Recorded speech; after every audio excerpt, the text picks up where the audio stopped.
Em đang ngồi trên một chiếc xe Kia Cerato đời 2020. Con này là bản Premium, bản 2.0, bản cao nhất nhá.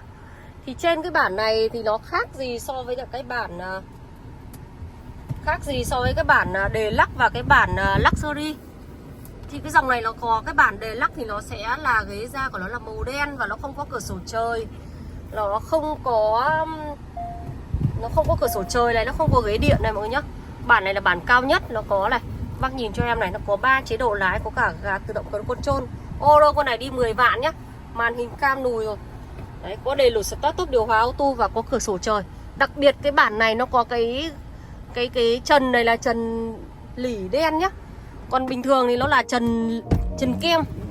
Đấy, trần da, trần kem mọi người nhá. Và nó có cái nội thất ghế da 2 màu.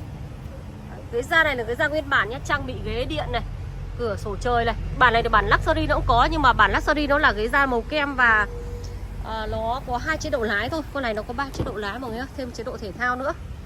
Đây, nội thất nguyên bản da căng đét luôn, có cửa gió điều hòa phía sau. Bản full nhé, bản Premium. Tất cả hệ thống tắp bi cánh cửa này. Thiết kế ghế da 2 màu. La răng đúc, hệ thống phanh ABS 4 bánh này, la răng phanh. Hệ thống đèn full LED, có cảm biến trước sau. Cốp rất là rộng luôn. Đây mọi người này. Tất cả keo chỉ nhá, zin 100%, máy số zin. Phân khúc hạng C.